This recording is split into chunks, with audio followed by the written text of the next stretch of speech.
آ رہا ہے تو انشاءاللہ کچھ رمضان شریف کی بھی باتیں ہوں گی، آپ کی کالز بھی انشاءاللہ عز و جل شامل سلسلہ کریں گے۔ سب سے پہلے سلسلے میں درود پاک کی فضیلت شامل کرتے ہیں۔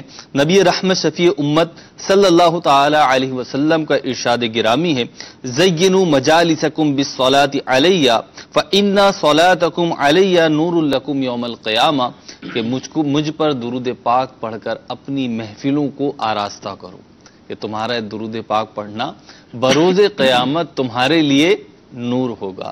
صلو علی الحبیب صلی اللہ تعالی علی محمد صلی اللہ تعالی علیہ وسلم۔ جیسے کہ میں نے عرض کیا، آج کا موضوع ہے ذکر اور عبادات۔ انشاءاللہ عز و جل اس پہ گفتگو رہے گی۔ حضرت ذکر اور عبادات کے حوالے سے، عبادت کے حوالے سے اولاً اس سے مراد کیا؟ اگر میں پہلے ہی سوال کے ساتھ آپ کے پاس آؤں کہ ذکر اللہ سے کیا مراد ہے اور کیا چیزیں ذکر اللہ عز و جل میں شامل ہیں، یعنی جب عوام اور ہم لوگ گفتگو کرتے ہیں تو ذکر سے تو مراد یہی لیا جاتا ہے عام عوام میں کہ زبان سے اللہ اللہ اللہ اللہ کرنا جو ہے یہ ذکر ہے۔ اب یہ ذکر ہے اور اس کے علاوہ کیا ذکر ہے، کیا کیا چیزیں داخل ہیں، کیا فرمائیں گے؟ بسم اللہ الرحمن الرحیم۔ ذکر اللہ کا عام مفہوم اور عام طور پر جو آپ نے بیان کیا کہ اللہ کا زبان سے نام لینا یہی ذکر شمار کیا جاتا ہے، بے شک یہ ذکر ہے۔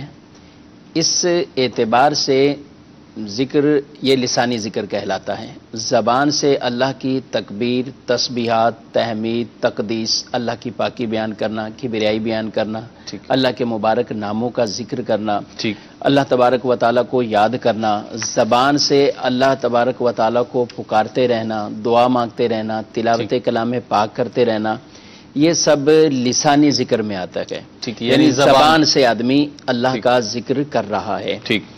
اور ایک تو ذکر اس اعتبار سے، ذکر کی دوسری قسم قلبی طور پر بھی ذکر ہے۔ قلبی طور پر ذکر کیا ہے کہ اللہ تبارک و تعالیٰ کا دل میں اللہ کو یاد کرنا، اللہ تبارک و تعالیٰ کی قدرت اور اللہ تعالیٰ کی کبریائی کے بارے میں سوچ و فکر کرنا، غور کرنا، اللہ تبارک و تعالیٰ کی نعمتوں پر دل سے شکر ادا کرنا، تو یہ قلبی طور پر بھی کہیں گے اس کو کہ یہ ذکر اللہ میں مشغول ہے۔ جی ذکر بالقلب ہے۔ اور یہاں تک کہ فرمایا کہ علماء کرام جو دین اسلام کے بارے میں غور و خوض، مسائل کے بارے میں سوچ فکر، تو یہ بھی ذکر اللہ میں شامل ہے اس اعتبار سے۔ تو تیسری بات ایک لسان کی اور ایک قلب کی اور ایک بدن کی، بدنی طور پر، کہ آدمی اپنے اعضاء کے ساتھ بھی اللہ تبارک و تعالیٰ کا ذکر کرتا ہے اور اس اعضاء کو اللہ کے اطاعت والے کاموں میں مشغول رکھتا ہے اور نافرمانی والے کاموں سے بچاتا ہے۔ پھر بعض عبادات ایسی ہیں جن میں بالفعل آدمی کا بدن، جس کی محنت خرچ ہوتی ہے، بدن حج کرتا ہے تو اس میں بدنی عبادت بھی ہے، مال خرچ ہوتا ہے تو بدن پر بھی اس کی مشقت آتی ہے۔ ان قریب رمضان المبارک میں ہم داخل ہو جائیں گے تو روزہ ہے، تو یہ بھی بدنی عبادت ہے کہ آدمی اس کی جو کچھ ہے وہ اپنے بدن پر ان چیزوں کو برداشت کرتا ہے اور بدن سے اللہ تبارک و تعالیٰ کے گویا کے ذکر میں مشغول ہے، اللہ کی یاد میں مشغول ہے۔ تو المختصراً عرض یہ ہے کہ ذکر اللہ سے مراد ہر وہ ایسی بات جو اللہ تبارک و تعالیٰ کی یاد کی طرف اس کو لے جانے والی ہو، اس کے ذہن، اس کی توجہ اور اس کے خیالات اللہ تبارک و تعالیٰ اس کے دین کی طرف ہیں، تو یہ ساری چیزیں ذکر اللہ میں شامل ہو جائیں گی۔ اب اس اعتبار سے بہت وسعت ہے اس میں، ظاہری اعتبار سے نوعیت کچھ بھی ہو، جی کچھ بھی ہو، اس وسعت بہت ہے اس چیز کے اندر، یعنی آدمی دین سیکھ رہا ہے۔ اب دین سیکھ رہا ہے تو بظاہر قرآن کی آیات سیکھ رہا ہے یا احادیث نبوی صلی اللہ علیہ وآلہ وسلم سیکھ رہا ہے یا دین کے مسائل سیکھ رہا ہے اپنے دین کے بارے میں، تو یہ دین میں جو مشغول ہے تو آخر کون سی چیز ایسی ہے کہ جس نے اس کو اس عمل کے اندر مشغول رکھا؟ تو وہ کیا ہے؟ وہ اصل یہی کہ یاد الہی ہے، کہ یہ اللہ تبارک و تعالیٰ کے دین کی وجہ سے یہ دین کی بات سیکھ رہا ہے، تو گویا کہ یہ بھی اس ذکر میں شامل ہے۔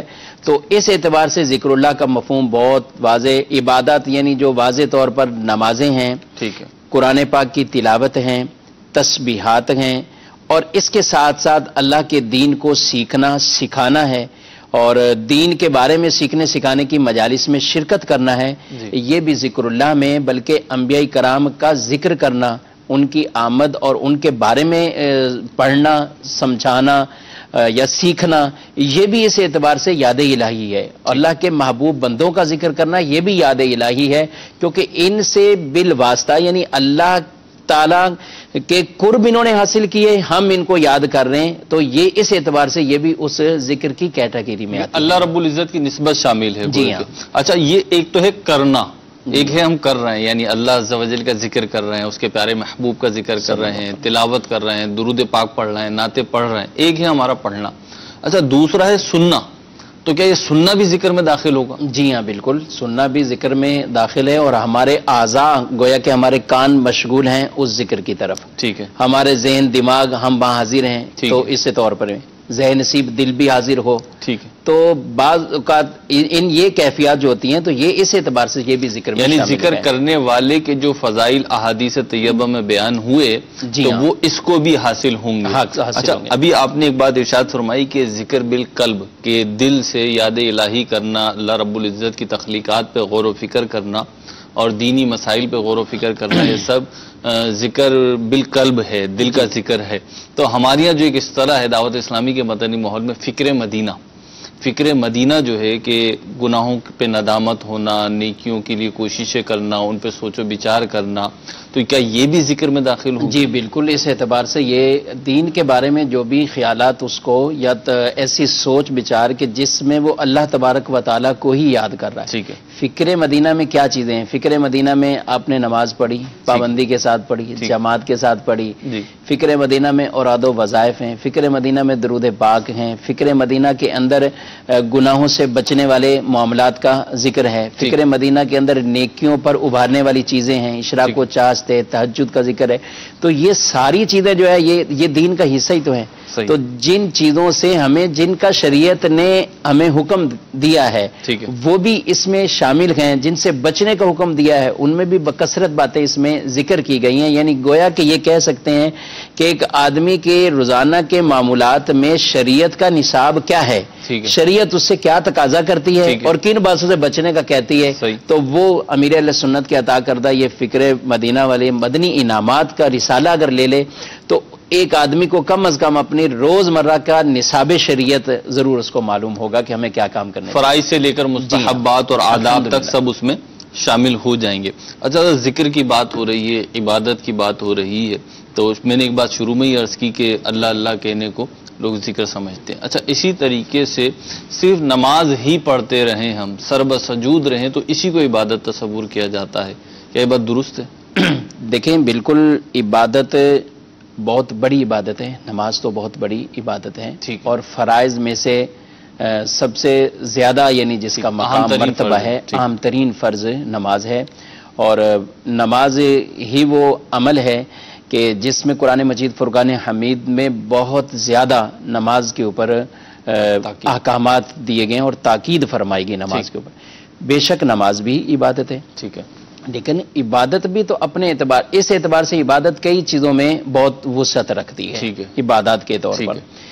آدمی اگر کوئی آدمی کاروبار میں ہے، اب کاروبار اگر وہ اس انداز اور طریقے سے کرتا ہے کہ یہ چیز سے مجھے اللہ نے منع کیا ہے، اس چیز کا مجھے حکم دیا ہے، ٹھیک ہے، مال کمانا ہے تو یوں کمانا ہے اور اس چیز سے مجھے منع کیا ہے، تو یہ جو اس کا سارا دن بھلے اپنی دکان پہ بیٹھا ہوا ہے اور اس کا ایک تصور بنا ہوا ہے، تو یہ کیا ہے؟ یہ بھی تو یاد الہی عبادت میں گویا کہ وہ اس طور پر، یعنی یہ ذکر یاد الہی اور عبادت ہی میں شامل ہوگا، جبکہ وہ کسب معاش کے لیے بیٹھا ہوا ہے اور حدود شریعت جو ہے اور پابند ہے، اور اس طور پر بطور خاص یہ نیت کہ یہ کام سے اللہ نے مجھے منع فرمایا، اس کام سے مجھے، آدمی کا جھوٹ زبان پہ آتا ہے لیکن اس لیے وہ روکتا ہے کہ اللہ تبارک و تعالیٰ کی نافرمانی والا کام ہے۔ تو کئی ایسی چیزیں کسی کا حق مارنے کے اعتبار سے، کسی دوسرے اعتبار سے، تو وہ جو شریعت کو ہی ملحوظ خاطر رکھتا ہوا یہ کام کر رہا ہے، تو یہ کام اس کے لیے بالکل ان نیتوں کے ساتھ قابل ثواب ہے۔ اور جب آدمی اس نیت کے ساتھ کمائی کرتا ہے کہ میں کسی کا محتاج نہ ہوں، میرے بال بچے اور جن کا شریعت مطہرہ نے مجھ پر خرچ لازم قرار دیا ہوا ہے اس نیت کے ساتھ میں کمائی کرتا ہوں، لوگوں کے سامنے ہاتھ پھیلانے سے میں بچ جاؤں گا، تو یہ تجارت تو محمود تجارت ہے۔ اچھا، یہ ابھی جو آپ نے گفتگو کی، خیر میرا سوال جو تھا اس کا پس منظر بھی یہی تھا، یعنی میں یہی پوچھنا چاہ رہا تھا، ایک شخص کاروبار زندگی میں مشغول ہے تو کیا اسے یہ کہیں گے کہ ذکر کرنے والا نہیں اور عبادت کرنے والا نہیں ہے؟ لیکن آپ نے جو ارشاد فرمایا کہ وہ عبادت کرنے والا، ذکر کرنے والا، نیکی کی راہ پر ہے، اس اعتبار سے تو یہ تو بڑا حسن اسلام سے ہے، اسلام کی خوبصورتی ہے۔ نہیں تو عبادت یا مذہب یا دین کی جو ایک عمومی جو ایک تشریحات لی جاتی ہیں وہ تو گویا کہ یہ کہ مخصوص عبادات کا نام ہے، اور جو تشریح آپ نے ابھی بیان کری قرآن و حدیث کی روشنی میں، تو اس سے تو یوں محسوس ہوتا ہے کہ ساری زندگی اگر شریعت کے مطابق گزاری جائے، اب اس میں جو کریں گے۔ حدیث پاک میں واضح طور پہ فرمایا گیا کہ انما المعروف صدقہ، ہر نیکی صدقہ ہے۔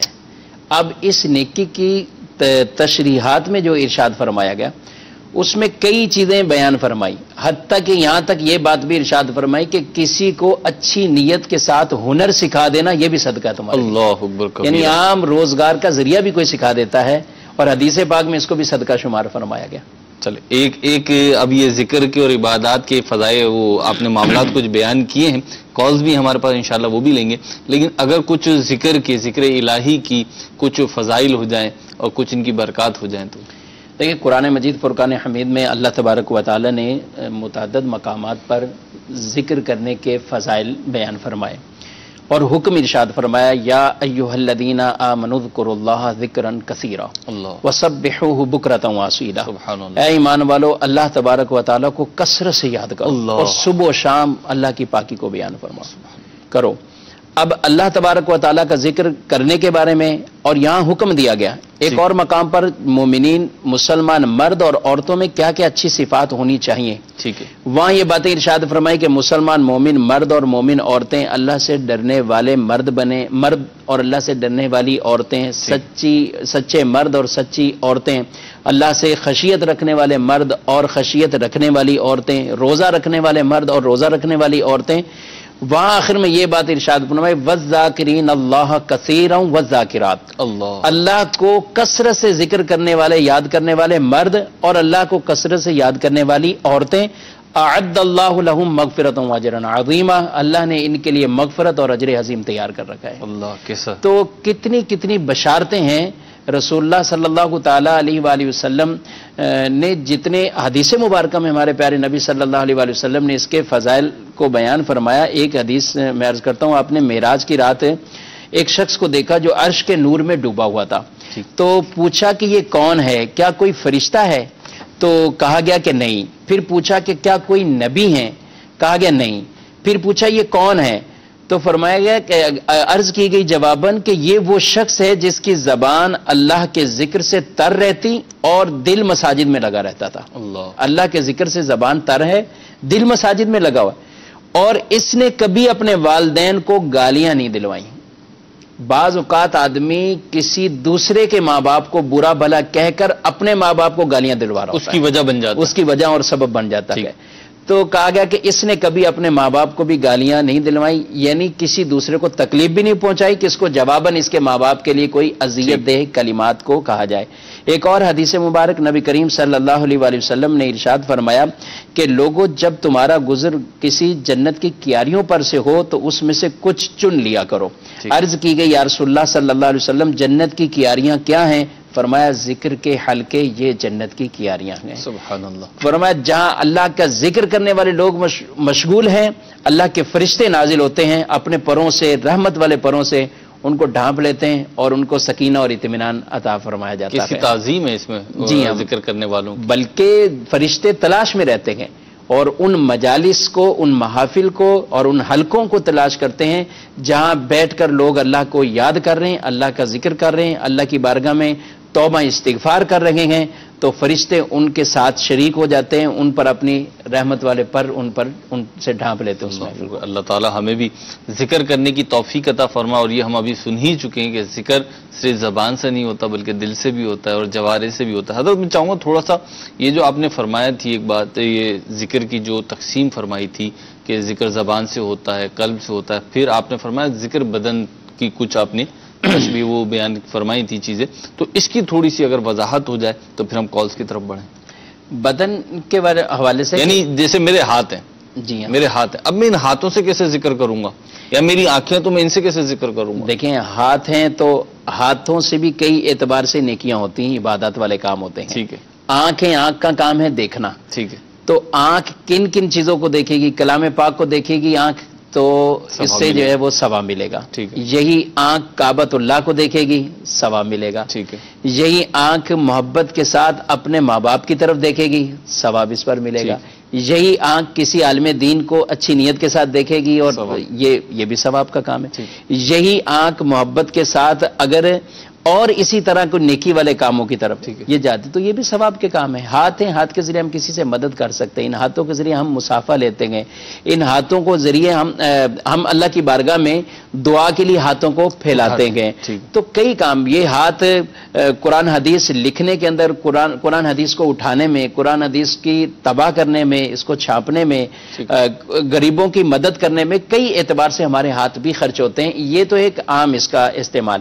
لیکن جیسے آپ نماز پڑھ رہے ہیں تو نماز کے اندر قیام ہے، پھر رکوع ہے، پھر سجدہ ہے، پھر اتحیات میں بیٹھتے ہیں.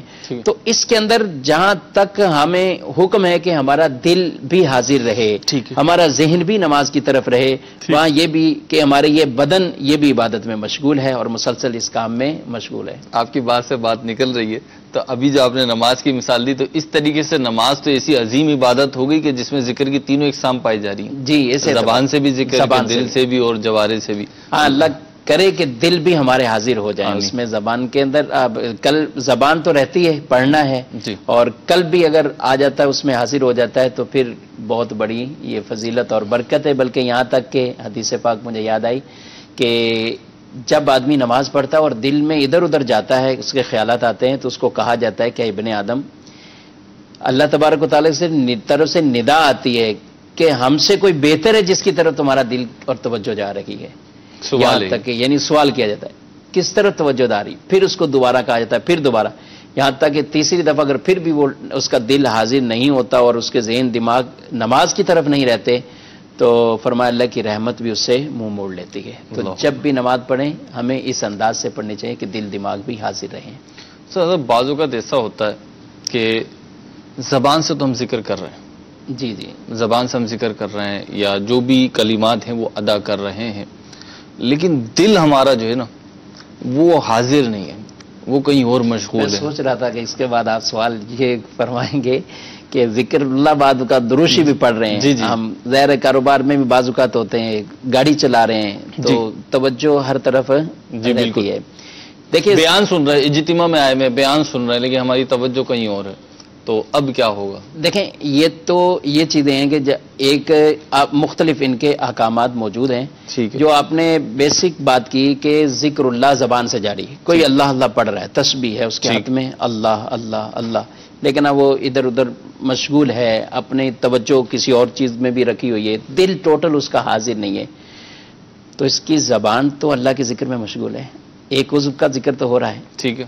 قلب حاضر ہوگا تو یہ قلبی ذکر بھی اس کے ساتھ شامل ہو جائے گا. صحیح. اگرچہ درجہ اس کا زیادہ ہے کہ یہ بھی شامل ہو فضیلت اس کی، لیکن صرف اگر زبان ہی ذکر کر رہی ہے تو اس کو بھی حدیث پاک کی روشنی سے اس کو فضیلت ملے گی جن کے اندر پڑھنے کا حکم دیا گیا ہے. اور پڑھنے کا ہی وہ حدیث پاک بخاری شریف کی سب سے آخری جو حدیث پاک ہے ان کے بارے میں کیا ارشاد فرمایا کہ وہ یہ کہا ہے کہ وہ زبان پر جو ہے وہ بہت ہلکے ہیں، زبان پر ہلکے، تو زبان سے ہی پڑھنے کا. اور کتنی حدیث مبارکہ ایسی جن میں پڑھنے کا ہی ذکر ہے، تو اگر دل حاضر نہیں بھی ہے تو بھی انشاءاللہ فضیلت ملے گی. بلکہ امام غزالی علیہ رحمہ نے یہاں ایک سوال ہی اسی پر ہی آپ نے قائم فرمایا کہ شیطان بعض اوقات وسوسہ دلاتا ہے اور وہ کہتا ہے کسی کو کہ یار تم ذکر کرتے ہو، جب تمہارا دل ہی حاضر نہیں ہے تو تمہارے ذکر کا فائدہ کیا، چھوڑ دو. تو فرمایا کہ 3 طرح کے لوگ ہوتے ہیں. صحیح. اب پہلا تو وہ شخص ہے کہ جو یہ چیز سنتا ہے شیطان کی طرف سے، جب وسوسہ آتا ہے تو وہ کہتا ہے اچھی توجہ دلائی، اب آئندہ میرا دل بھی حاضر رہے گا، میں ذکر نہیں چھوڑوں گا، میں زبان تو ذکر کر رہی ہے لیکن اب میں دل سے ذکر کروں گا اور تمہیں اور جو ہے تکلیف دوں گا. یعنی اس کا یاد دلانا اسی کے گلے پڑے، اسی کے گلے پڑے. بلکہ امام غزالی رحمہ فرماتے ہیں یہ تو اس کے زخموں پہ مزید نمک چھڑکنے والی بات ہوئی کہ اس کو اور تکلیف دے دی. ٹھیک ہے. فرمایا یہ بہت اچھا آدمی، یہ والا. دوسرا فرمایا وہ احمق ہے، اور وہ کون سا احمق ہے؟ وہ جو یہ وسوسہ پا کے اب کہ ذکر ہی چھوڑ دو، کہ اب دل ہی نہیں ہے تو پھر ذکر کرنے کا فائدہ کیا ہے. اور بہت سے لوگ ایسے ہوتے ہیں، وہ معاذ اللہ یعنی لوگوں کو وسوسے اور دلا کے ایک نماز نہیں پڑھ رہا، دوسرا جو نماز پڑھنے والا ہے اس کو الٹے سیدھے مشورے دے کر کہ تمہارا دل میں یہ ہے، تمہارا یہ معاملہ یہ ہے، تمہارا یہ معاملہ یہ ہے، پھر نماز کیوں پڑھتے ہو؟ میں روک کے بیٹھا ہوا ہوں سوالات. اصل میں جیسے آپ نے ابھی خود ہی سوال ریز کر دیا، تو یہ واقعی میں یہاں پہ دو باتوں پہ میں آپ کی رہنمائی چاہوں گا. ایک تو یہ کہ ایک شخص نیکی کر رہا ہے تو دوسرا اس کی پیٹھ تھپکتا ہے یا اسے اور ترغیب دیتا ہے، اسے حوصلہ دیتا ہے. نہیں کر رہا یا کر رہا ہے نیکی، لیکن اس کو حوصلہ دیتا ہے کہ اچھی بات ہے یار، آپ جو کر رہے ہو کیپ اٹ اپ، کرتے رہو، جاری رکھو، اسے آگے بڑھو. اچھا، دوسری قسم یہ ہوتی ہے کہ نہ خود کر رہے ہیں اور دوسرے کو جو ہے نا الٹا روک رہے ہیں. ایک تو یہ چیز. دوسری چیز یہ کہ اسی میں کہ دل حاضر نہیں ہے، تو اب الحمدللہ رمضان شریف کی بھی آمد ہے، اس میں تراویح بھی ہوگی، تلاوت کا بھی سلسلہ ہوگا. ویسے بھی پورے سال ہونا ہی چاہیے، لیکن بہرحال رمضان میں اس کی کثرت ہوتی ہے اور ہونی بھی چاہیے. تو اب کیا ہوگا کہ جناب بعض لوگ کہیں گے کہ وہ قرآن جو ہے نا سمجھ کے پڑھنا چاہیے. اب ایسی خالی خلی تلاوت کا کیا فائدہ؟ تو اس کو بھی اسی میں لے لیجیے. جی ہاں، تو یہ اس طرح کے بعض ہوتے ہیں کہ امام غزالی علیہ رحمہ نے فرمایا شیطان اس طرح کے وسوسے دلاتا ہے، اور یہاں بے عمل لوگ بھی ہیں، وہ اس طرح کی باتیں کرنے سے باز نہیں آتے. ٹھیک ہے. اچھا، کسی کی کوئی گناہ دیکھ لیں یا برائی دیکھ لیں، ٹھیک ہے، تو اب اس کو خام خواہ اس کی نیکیوں کا تانا دیا جاتا ہے. جی ٹھیک ہے. اب کوئی ایک برا عمل کسی اور نے کیا، ایک داڑھی والے نے کیا، ارے آپ نے داڑھی بھی رکھی ہوئی، آپ نے یہ کیا ہے، اچھا بہتر ہے آپ داڑھی کٹوا دو. معاذ اللہ الٹا اس کو یعنی الٹا مشورہ دیتے ہیں. آپ نماز پڑھتے ہیں، یہ معاملہ ہوا. اچھا، آپ کے بعض اوقات اس میں معاملہ نہیں، اس کے گھر میں ہے تو بھی اس کو کوسا جاتا ہے اس بیچارے کو کہ یار آپ کے گھر میں یہ ہے اور آپ نماز پڑھ رہے ہیں. یہ بڑے نمازی بنتے ہیں، نمازی اور حاجی بنتے، اور ان کے گھر میں دیکھو یہ معاملات ہیں. تو یہ بہرحال یہ شیطانی خیالات ہیں، اور جو اس طرح کے لوگوں کو ورگلاتے ہیں تو ان کو یہ سوچنا چاہیے کہ وہ شیطانی کام اپنے ذمہ لے کر یوں گویا کہ وہ کر رہے ہوتے ہیں. تو امام غزالی علیہ رحمہ نے فرمایا دوسرا شخص احمق ہے جو اس کو وسوسے کو آتے ہوئے عبادت کو ہی چھوڑ دے. زبانی ذکر تھا وہ بھی چھوڑتا، ہونا یہ چاہیے تھا کہ دل بھی حاضر کرتا، اس نے ذکر بھی چھوڑ دیا. تیسرا فرمایا کہ وہ شخص ہے جو یہ کہتا ہے کہ ٹھیک ہے میرا دل حاضر نہیں ہے لیکن میری زبان تو ذکر کرتی رہے، زبان تو ذکر کرتی رہے، زبان ذکر میں مشغول رہے.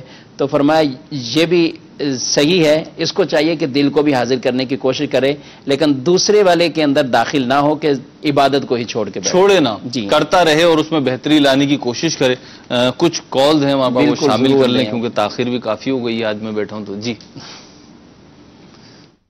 ان کی محفل میں بیٹھنے کے فضائل ہیں، ذکر کی محفل میں بیٹھنے کے فضائل ہیں. جس طرح مدنی چینل پہ سلسلے دیکھتے ہیں علم کے، جیسے بھی آپ کا سلسلہ دیکھ رہے ہیں، تو اس کے بھی فضائل ہوں گے، اس کو بھی اسی میں شمار کیا جائے گا. جزاک اللہ اللہ. السلام علیکم ورحمۃ اللہ. جی مزید کال دے دیں، 2-3 ایک ساتھ پھر جوابات لے لیتے ہیں انشاءاللہ. باب المدینہ کراچی سے ابو ماجد اتاری عرض کر رہا ہوں. سلسلہ علم کی کہکشاں میں مفتی صاحب سے میرا سوال یہ ہے کہ بے شک اللہ کے ذکر میں دلوں کا سکون ہے، لیکن گناہ گاروں کو گناہوں میں کیوں سکون ملتا ہے؟ بعض لوگ کہتے سنائی دیتے ہیں کہ ہم تو ٹائم پاس کر رہے ہیں اور ٹائم گزرنے کا پتہ بھی نہیں چلتا. تو اس کا کیا جواب ہے؟ مفتی صاحب رہنمائی فرما دیں. السلام علیکم ورحمۃ اللہ وبرکاتہ. السلام ورحمۃ اللہ وبرکاتہ. جی مزید کال دیجیے. مفتی صاحب کی بارگاہ میں میرا یہ سوال ہے کہ کیا ذکر اللہ بلند آواز سے کرنا ہی ضروری ہے؟ براہ کرم جواب ارشاد فرمائیں. مزید دیجیے.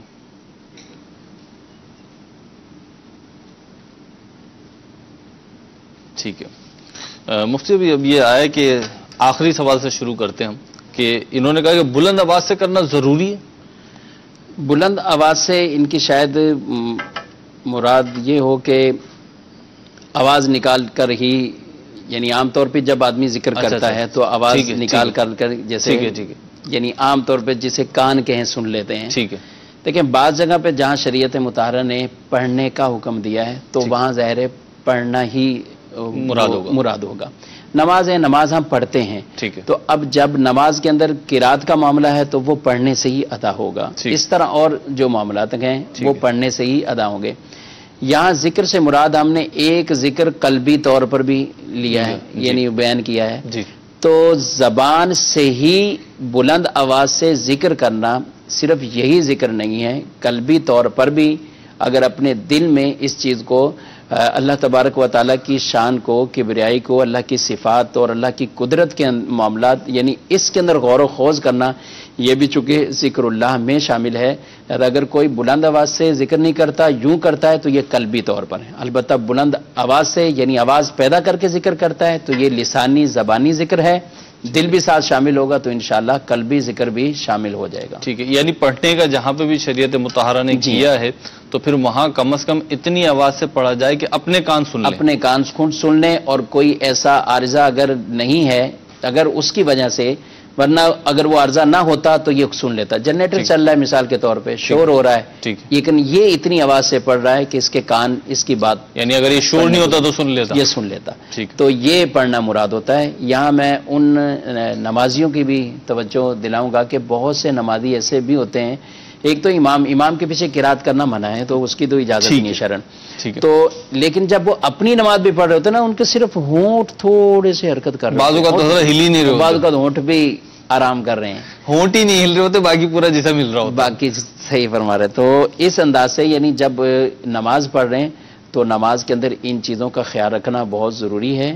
پڑھنا تبھی کہلائے گا جب کان سن لیں گے، اور جب کان سنیں گے یعنی اس طرح کا کوئی عارضہ نہیں ہے کہ جو مانے سماعت ہو اور آدمی سن سکے، تو وہی پڑھنا کہلائے گا۔ تو اس انداز سے نماز پڑھنی چاہیے تاکہ ہماری نمازیں ضائع نہ ہوں۔ ٹھیک ہے، اچھا اب یہ مدنی چینل کے سلسلے جو دیکھ رہے ہیں، جیسے ابھی بھی سلسلہ دیکھ رہے ہیں، اور الحمدللہ عز و جل مدنی چینل کے سلسلے تقریباً علم دین سے بھرپور ہوتے ہیں، اور نیکی کی دعوت کا سلسلہ ہوتا ہے، گناہوں سے روکنے کا سلسلہ ہوتا ہے، تو یہ ذکر میں داخل ہوں گے کیا؟ یہ دیکھنے اور کرنے والوں کو ذکر اللہ عز و جل کی جو برکات ہیں وہ ملیں گی؟ جی بالکل، علم دین سیکھنے کی جو مجالس کے فضائل آدمی کو حاصل ہوتے ہیں کہ علم کی بات حاصل کر رہا ہے، اور الحمدللہ مدنی چینل پر مدنی مذاکرہ ہے، دارالفتہ سنت کے سلسلے گئے، فیضان قرآن گئے، دیگر سلسلے ہوتے ہیں، بیانات ہوتے ہیں، تو ان سب میں مدنی چینل ہے ہی ایسا مبلغ گویا کہ دن رات ہی قرآن، حدیث، نبی کریم علیہ الصلوۃ والسلام کی سنتیں، آداب، تلاوت، نعت شریف، یہی ہمیں سنا رہا ہے۔ یہ ہمارا الیکٹرانک مبلغ ہے، سوتا بھی نہیں ہے۔ جی الحمدللہ۔ تو اس کے ساتھ جو ہے وہ ہم شریک جب رہیں گے تو یہ ہماری عبادات میں ہی شامل ہوگا، اچھی نیتوں کے ساتھ، جیسے انہوں نے ہمارے سائل محترم نے توجہ دلائی۔ تو ناظرین سے یہی عرض کروں گا ابھی بھی، اور رمضان المبارک میں بھی اپنے مدنی چینل کے ساتھ ہی رہیں، سحر ہو یا افطار ہو، روزے کی حالت میں ہو یا رات کی گھڑیاں ہوں۔ الحمدللہ امیر اہل سنت دامت برکاتہم العالیہ رات کو روزانہ مدنی مذاکرہ فرمائیں گے، دوپہر بھی انشاءاللہ عصر کے بعد بھی مدنی مذاکرے کا سلسلہ، اور دیگر بھی سلسلے جاری ہوں گے۔ مدنی چینل پہ دوپہر 2 بجے سے لائیو سلسلے سٹارٹ ہوں گے، جو اگلے دن انشاءاللہ صبح 8 بجے تک چلتے رہیں گے اللہ کی رحمت سے۔ مدنی چینل کی مجلس کی کوششیں ہیں، اور سعی یہ ہے کہ ایسی نشریات پیش کی جائے الحمدللہ کہ جو پچھلے سالوں سے مزید بہتر ہو، جس میں مزید علم دین سیکھنے کو ملے، مزید نیکیوں کی ترغیب ہو، مزید گناہوں سے بچنے کے لیے کچھ دلچسپ انداز ہو۔ انشاءاللہ اللہ کی رحمت سے امید ہے ایسا ہی ہوگا۔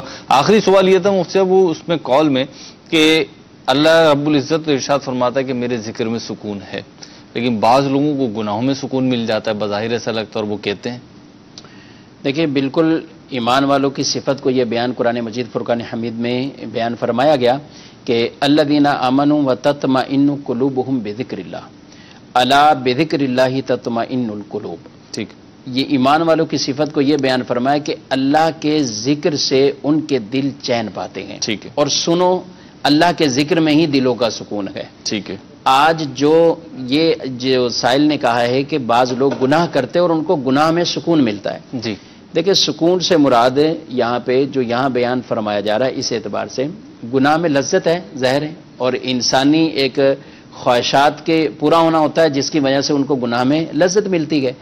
تو گناہ میں لذت کا مل جانا یہ سکون کی علامت نہیں ہے۔ ٹھیک ٹھیک ہے، سکون اطمینان قلب، گناہ کرنے کے بعد بھی آدمی پشیمان ہوتا ہے، گناہ کرنے کے بعد بھی، الا یہ کہ جس کے دل، کیونکہ گناہ کرتا ہے آدمی تو دل کے اوپر ایک سیاہ دھبا لگ جاتا ہے، نقطہ لگتا ہے۔ اب اگر یہ غالب آ جاتا ہے پورا کا پورا اس دل کے اوپر، تو پھر اس کو کوئی اچھی چیز بھی اثر نہیں کرتی، نیکی کی بات بھی اس کے دل پر اثر نہیں کرتی۔ تو ایسے لوگوں کو چاہیے کہ وہ زیادہ ذکر اللہ میں مشغول ہوں، اللہ کے احکامات کی طرف آئیں، تاکہ ان کے ذریعے سے ان کے دل کی صفائی ہو سکے. اور حدیث پاک میں یہ ارشاد فرمایا ہے ہر زنگ والی چیز کے لیے کوئی نہ کوئی اس کا زنگ دور کرنے کے لیے کوئی چیز ہے، اور دلوں کا زنگ دور ہوگا وہ اللہ کے ذکر سے ہوگا. تو اللہ کا ذکر ہو، تلاوت کلام پاک ہو، تاکہ دل کی صفائی ہو. جب دل کی صفائی ہوگی تو پھر دیکھیں کس طرح کس انداز سے ان کاموں کے اندر اس کو سکون ملے گا. اور سکون سے مراد آپ دیکھیں غریب آدمی ہے، پریشان ہے، لیکن کیا ہے اللہ کی بارگاہ میں دعا کرتا ہے نا، وہ دعا سے بھی اس کو چین مل رہا ہے. بالکل ٹھیک ہے، پریشانی میں ہے اپنے رب کو یاد کرتا ہے، اس سے چین میں آتا ہے. جی. لیکن اگر کوئی نافرمانی میں اور نافرمانی والے کام کر لیتا اور سمجھتا ہے کہ میں نے اس سے چین پا لیا، وہ کوئی چین نہیں ہے. اگر ہے چین تو دنیاوی چین ہے، چند لمحوں کے لیے چین ہے، حقیقتاً وہ کسی طرح کا چین نہیں ہے. وہ کسی بزرگ کا بھی بڑا پیارا قول ہے نا کہ وقتی لذت کو دیکھ کے گناہ نہیں کرو. جی. کہ لذت ختم ہو جائے گی، وہ گناہ باقی رہ جائے گا. اور وقتی مشقت کو دیکھ کے نیکی نہ چھوڑو کہ نیکی باقی رہے گی اور وہ مشقت ختم ہو جائے گی. ہمارے مفتش اسلامی بھائی نے قول ہمیں بیان کیا جو ابھی مدنی چینل کے ناظرین تک پہنچا. اور ایک بڑی پیاری بات پچھلے دنوں سلسلے میں پتہ چلی، وہ یہ کہ پیاری بات یوں کہ علمی بات ایک کہ گناہ ہونا یعنی گناہ میں لذت محسوس ہونا یا گناہ میں سکون ملنا، یہ بھی گناہوں کی نحوست ہے.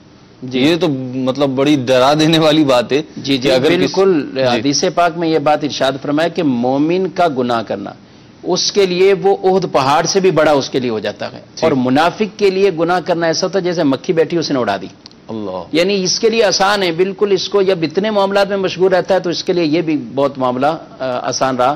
لیکن مومن جن کے لیے یہ بیان فرمایا احد پہاڑ کے نیچے دب جانا گویا کہ اس کے لیے اتنا بڑا. یہ جو آپ نے ابھی حدیث بیان کی یہ بہت ڈرا دینے والا معاملہ ہے. جی ہاں. اور ہم سب کو اپنا محاسبہ کرنا چاہیے، غور و فکر کرنا چاہیے، اور ان افراد کو بھی دیکھنا چاہیے کہ اگر گناہ کر رہے ہیں، اس میں لذت محسوس ہو رہی ہے، آسانی محسوس ہو رہی ہے، اس کو بھاری محسوس نہیں کر رہے، تو اس حدیث پاک سے عبرت حاصل کریں کہ ہمارا شمار کن لوگوں میں ہو رہا ہے. اور واقعتاً نیک لوگوں کو گناہ مشکل لگتے ہیں. مفتی صاحب سلسلے کا دورانیہ بالکل اینڈ پر ہے، اور میں چاہوں گا کہ 2-3 سوالات یہاں پہ باقی ہیں، اور سلسلہ بھی غالباً رمضان سے پہلے ہمارا یہ آخری سلسلہ ہے. جی. رمضان سے پہلے کا، تو 2-3 سوالات ہیں، اگر مختصر جی. کچھ جوابات ہو جائیں. ایک تو یہ کہ روزہ دار جو ہے، روزہ عبادت ہے، روزہ بھی عبادت ہے، لیکن روزہ دار جب سوتا ہے تو بھی اسے ثواب ملتا ہے، ایسا سنا ہے کیا؟ ٹھیک ہے یہ بات؟ حدیث مبارک میں یہ بات تو ارشاد فرمائی گئی کہ روزہ دار کا سونا عبادت ہے. ٹھیک ہے. اس کا عمل مقبول ہے. یہ حدیث پاک میں باقاعدہ اس کا تو ذکر بیان فرمایا گیا. لیکن یہاں میں یہ عرض کروں گا، روزہ دار سحر افطار کرتا ہے، سحر کے بعد افطار کرتا ہے، یہ بھی عبادت ہے. سحر کرتا ہے، یہ بھی عبادت ہے.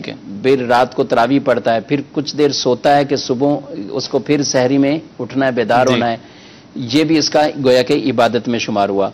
یہاں چند لوگ ایسے بھی پائے جاتے ہیں معاشرے میں جو کہتے ہیں روزے دار کا سونا عبادت ہے، صبح سو جاؤ اور شام کو اٹھ جاؤ، یعنی 20 کی جو نمازیں وغیرہ تھی نماز. تو اب یہ تو گناہ کا کام ہے. گئے اگر کوئی روزہ رکھ کر صبح فجر کی نماز معاذ اللہ قضا کر دے یا بلا عذر شرعی مسجد کی جماعت کو ترک کر دیتا ہے، اسی طرح پھر اتنا زیادہ سوتا ہے کہ آگے باگے اس کو ظہر کی نماز کے ساتھ بھی یہی معاملہ کرتا ہے، تو پھر یہ سونا اس کے لیے عبادت نہیں ہے، یہ گناہ گار ہوگا اس اعتبار سے. اور یہاں یہ بھی عرض کروں کہ روزے کے اندر علماء یہ فرماتے ہیں کہ کثرت سے سونا نہیں چاہیے، یعنی روزہ رکھ کر. اب روزہ رکھ کر اتنا کثرت سے یوں سوئے کہ اس کو روزے کی مشقت ہی نہ پتہ چلے، تو اس نے کیا محنت اس اعتبار سے کی ہے.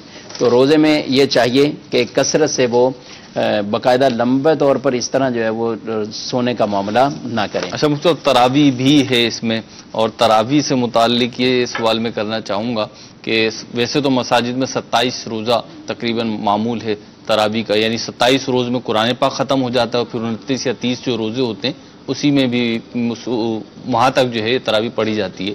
لیکن اب کچھ عرصے سے ایسا ہو رہا ہے کہ پہلے 15 روزہ تراویح شروع ہوئی، پھر 12 روزہ، پھر 10 روزہ، 8 روزہ، 6 روزہ، اب 3 روزہ بھی جو ہے گویا کہ وہ تراویح ہونے لگی ہے.